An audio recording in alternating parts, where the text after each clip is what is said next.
U.S. Marines นาวิกโยธินสหรัฐกองพันยกพลขึ้นบกกองพันที่2นาวิกโยธินที่5จากกองกำลังนาวิกโยธินพ้นทะเลที่31 31st Marine Expeditionary Unit มุ่งหน้าเข้าป่าเพื่อฝึกความอดทนคงสภาพ Persistence บนแคมป์แฮนสันโอกินาวาญี่ปุ่น15 มิถุนายน 2022 Battalion Landing Team 25 ฝึกฝนการจัดการสัญญาณแสดง Signature Management โดยการพราง Camouflage การรวบรวมข่าวสารและการเคลื่อนไหวในสภาพแวดล้อมที่เลวร้ายของผืนดินที่ปกคลุมด้วยป่าทึบและพืชพันธุ์ที่รัดรึงกันอย่างยุ่งเหยิงในเขตภูมิอากาศเขตร้อนการจัดการสัญญาณแสดงเป้าหมายเป็นกระบวนการที่ใช้ศึกษาสัญญาณแสดงแม่เหล็กไฟฟ้า Electromagnetic ของเครื่องมือทางทหารจากนั้นแก้ไขประณีตเพื่อลดโอกาสในการตรวจสอบมันเป็นส่วนสำคัญของกลยุทธ์การพรางตัวและตระหนักดีว่ากองกำลังติดอาวุธที่ปลอมตัวมีทั้งข้อได้เปรียบเชิงกลยุทธ์ที่สำคัญและมีแนวโน้มที่จะบรรลุภารกิจได้มากกว่ามาก 25 ใช้สีทาหน้าเพื่อพรางตัวเสียบใบไม้ไว้บนหมวกของเขาเพื่ออำพรางเพิ่มเติมในระหว่างการฝึกความอดทนคงสภาพจากนั้นหารือเกี่ยวกับแผนภารกิจเดินนำหมวดของตนเริ่มการเดินเข้าสู่ป่าระยะไกลไปและกลับมายังจุดเริ่มต้นเดียวกันตรวจสอบวิทยุก่อนการฝึกรักษาการติดต่อสื่อสารอ่านเส้นทางไปยังที่ตั้งของสถานที่พักแรมวางตำแหน่งทำการระวังป้องกันด้วยปืนกล M240 Bravo ใช้เชือกปีนขึ้นไปบนทางลาดที่ลื่น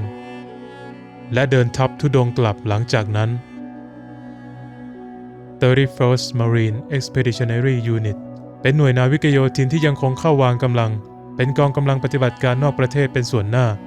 จะเตรียมกำลังรบอ่อนตัวและกำลังรบสังหารพร้อมดำเนินการระยะกว้างของปฏิบัติการทางทหารในฐานะกำลังรบตอบโต้วิกฤตชั้นนำในภูมิภาคอินโดแปซิฟิก 25 ดำเนินยุทธวิธีการกู้กลับคืนของเครื่องบินและกำลังพลที่ค่ายแฮนสัน25 มิถุนายน Tactical Recovery of Aircraft and Personnel ถูกกำหนดให้เป็นความสามารถในการดำเนินการกู้คืนเครื่องบินและกำลังพลที่ตกบนพื้นดินสุขาภิบาลอากาศยานและการช่วยชีวิตผู้บาดเจ็บสาหัสในสภาพแวดล้อมที่ไม่ร้ายแรงหรือสภาพแวดล้อมฆ่าศึกงานในด้านนี้อิงจากข้อเท็จจริงที่ว่าทหารและเครื่องมือทางทหารในโลกนี้มีปฏิสัมพันธ์การโต้ตอบกับรังสีแม่เหล็กไฟฟ้า Electromagnetic Radiation รูปแบบต่างๆอยู่ตลอดเวลาแม้ในคืนเดือนที่มืดมนที่สุดคลื่นแสงก็สะท้อนพื้นผิวของรถถังหรือปืนของกองทหารที่ประจำการในขณะที่คลื่นอินฟราเรดและคลื่นวิทยุซึ่งมองไม่เห็นด้วยตาเปล่าจะถูกสะท้อนปล่อยออกมาหรือดูดซับโดยวัตถุอยู่ตลอดเวลาเมื่อการโต้ตอบของรังสีแม่เหล็กไฟฟ้าดังกล่าวถูกมองผ่านเซ็นเซอร์เช่นสายตามนุษย์หรือหน้าจอเรดาร์จะก่อให้เกิดรูปแบบหรือสัญญาณแสดง Signature ที่โดดเด่นซึ่งทำให้สามารถระบุวัตถุได้จากนั้นจึงถูกกำหนดเป้าหมายโดยศัตรูระบบการจัดการสัญญาณแสดงสมัยใหม่เช่น Barracuda Multi-Spectral Advanced Camouflage ระบบลายพรางขั้นสูงของสวีเดนและเนโตที่ใช้กับรถถังหลักช่วยให้สินทรัพย์สามารถรวมเข้ากับพื้นหลังได้อย่างมีประสิทธิภาพเมื่อมองด้วยเซ็นเซอร์ซึ่งรวมถึงการปลอมตัววัตถุเพื่อให้มองเห็นได้ยากด้วยตามนุษย์และอำพรางวัตถุเหล่านั้นจากเซ็นเซอร์อิเล็กทรอนิกส์หลายชนิดที่ตรวจจับรังสีอินฟราเรดและความร้อนตลอดจนคลื่นวิทยุกองพันที่2นาวิกโยธินที่5ดำเนินปฏิบัติการภายนอกประเทศการรบผสมเหล่าและทหารราบยานเกราะเพื่อสนับสนุนแผนการสู้รบของยุทธบริเวณและปฏิบัติการภาวะเผชิญเหตุ